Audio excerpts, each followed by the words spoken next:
ស្ដីបងប្អូនកូនសិស្សទាំងអស់គ្នាលោកគ្រូមានមេរៀនថ្មីដើម្បីបងប្អូនអាចយកទៅប្រើប្រាស់ណាធ្វើតាមទុកជាឯកសាររបស់យើងនៅពេល design ផលិតផលមួយសម្រាប់ motion graphic អញ្ចឹងលោកគ្រូនឹងឧទាហរណ៍ក្រុមហ៊ុនZabo KDT បាទអញ្ចឹងZabo KDT បងប្អូនអាច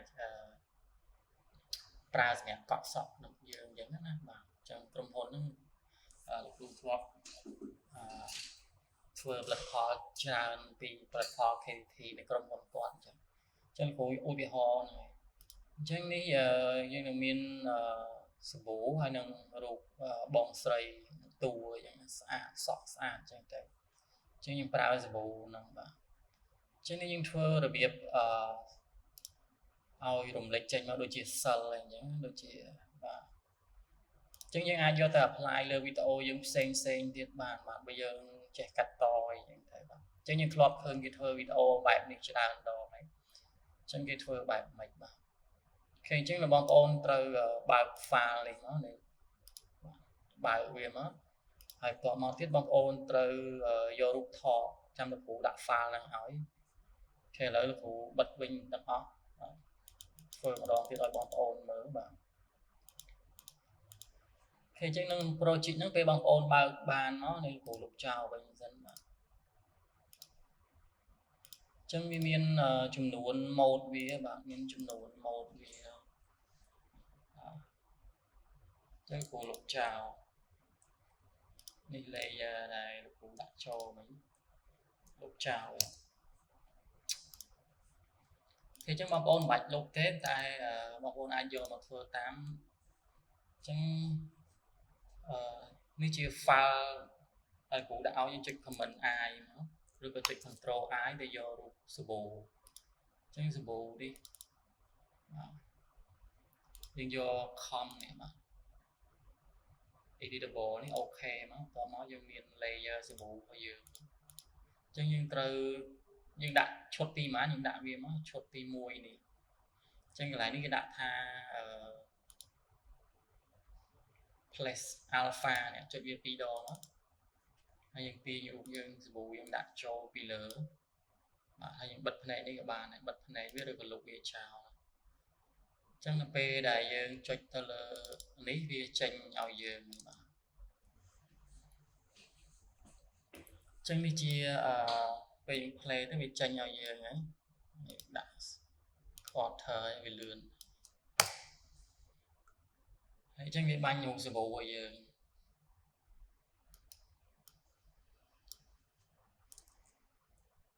អូខេអញ្ចឹងលោកគ្រូចាប់ផ្ដើមបង្កើត final អានេះយើង design com ថ្មីដើម្បីយើងយកធ្វើ project ថ្មីយើងដាក់ com មក final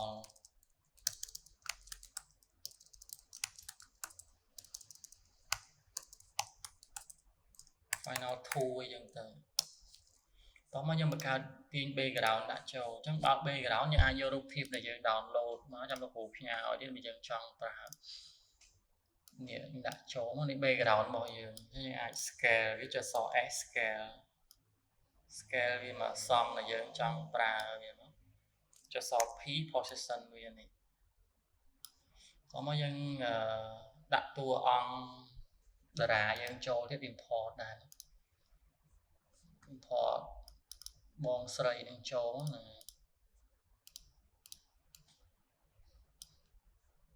នេះតែតួហ្នឹងក៏យើងត្រូវធ្វើដែរបើយើងចង់ធ្វើយើងដាក់នេះយើងជ្រើសរើសមកលេខប្រមាណដែលយើងស្រឡាញ់ណាបាទលោកគ្រូឧទាហរណ៍ដាក់នៅលើលេខ10នេះចុះអត់ទាន់នឹងស្អាតទេយើងដាក់សិននេះហើយ scale គាត់សិនមកអូខេអញ្ចឹងយើងចុចទៅមើលលេខ10ហ្នឹងទៅបាទអូខេអញ្ចឹងយើងបានលេខ10ហ្នឹងហើយអានេះយើងដោះ background ចេញចង់ចុចលើ control នេះចុច effect control នេះយក0មកបាទដោះ background ចេញព្រោះយើងអត់យក background ពណ៌ខ្មៅទេអញ្ចឹងយើងដាក់វា0ចូលហើយយើងទៅ final tool របស់យើងទាញដាក់ចូលមកបាទយើងទាញបងស្រីនឹងដាក់ចូលនេះបងស្រីហ្នឹងបាទអញ្ចឹងយើងសេរីគាត់ គាត់នៅកន្លែងណាបាទ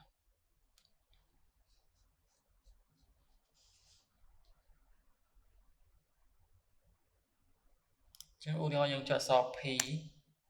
យើងអាចដាក់គាត់មកក្រោមអីយ៉ាងទៅនេះ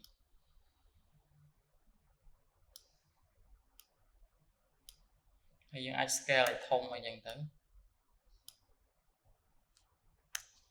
តាមតម្រូវការដែលយើងចង់បាន scale ចុចសរ P position ហ្នឹងអូខេបន្ទាប់មកទៀតយើងដាក់កន្លែងណាដែលយើងចង់បានហ្នឹងហើយ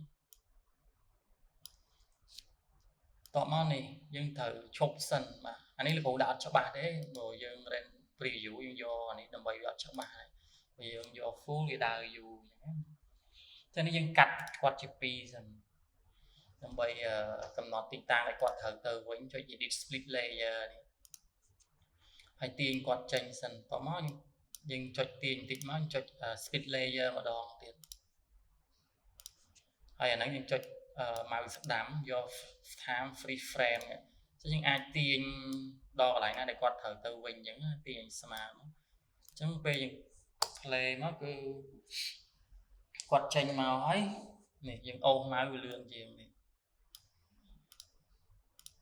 បាទគាត់ចេញមកគាត់នៅបន្តិចសិនបាទឲ្យសម្បូរយើងចេញមកដែរអញ្ចឹងយើងដាក់ដបសម្បូរឲ្យយើងនេះអញ្ចឹងសម្បូររបស់យើងគឺ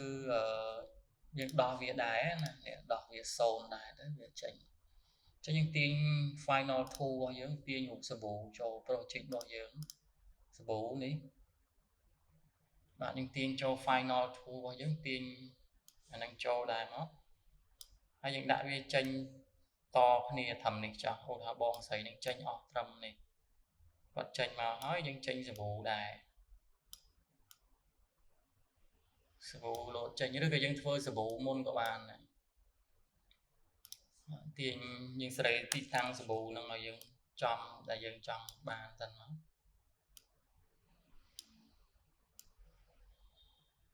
បាទរួចយើងកាត់វាជា2ដែរមានថាវាឈប់ធម្មតាអស់ធម្មតាអញ្ចឹងណានេះ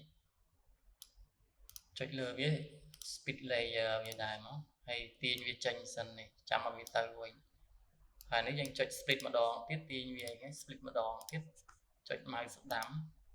យកពាក្យ time freeze frame ទាញវាស្មើកន្លែងវាចេញទៅវិញអញ្ចឹងស្អាតហើយនេះយើងចុចអក្សរ N មកបាទបើយើងមានអក្សរមានអីទៀតយើងដាក់ load ទៀតមកបាទអូខេអញ្ចឹងនេះយើងធ្លាប់ឃើញគេធ្វើនៅក្នុងពាណិជ្ជកម្មផ្សេងផ្សេងអញ្ចឹង mode នេះយើងអាចយក apply លើផលិតផលឬក៏វីដេអូឬក៏រូបមនុស្សយើងបានច្រើនណាបាទធ្វើរបៀបលក្ខណៈ cell អីចឹងទៅនេះអូខេអញ្ចឹងមេរៀនរបស់លោកគ្រូមានតែប៉ុណ្្នឹងទេហើយវាមានចំនួន10បាទមានចំនួន10 mode យើងអាចប្រើទៅមានពណ៌ណាដែលយើងស្រឡាញ់យើងអាចដូរពណ៌វាបានទៀតបើយើងចង់ដូរពណ៌វាតាមចិត្តយើងចុច like effect control នេះចុចនេះយើងអាចដូរពណ៌វាតាមយើងស្រឡាញ់អញ្ចឹងពណ៌សេរីតាមហ្នឹងទៅតែលោកគ្រូយកប៉ុណ្ណឹងបាទនេះអញ្ចឹងយើងបង្កើត final មួយទៀតឲ្យសាកធ្វើតាមទៅហើយយើងទុកតាថ្ងៃក្រោយទៅលោកគ្រូ save ទុកឲ្យយើងហ្នឹងហើយលោកគ្រូ save ទុកឲ្យយើងមកកញ្ចប់យកទៅប្រើហើយមានតែប៉ុណ្្នឹងទេមេរៀនហ្នឹងហើយជួបគ្នាមេរៀនក្រោយទៀតមានសំណួរអីអាចសួរលោកគ្រូបានទៀត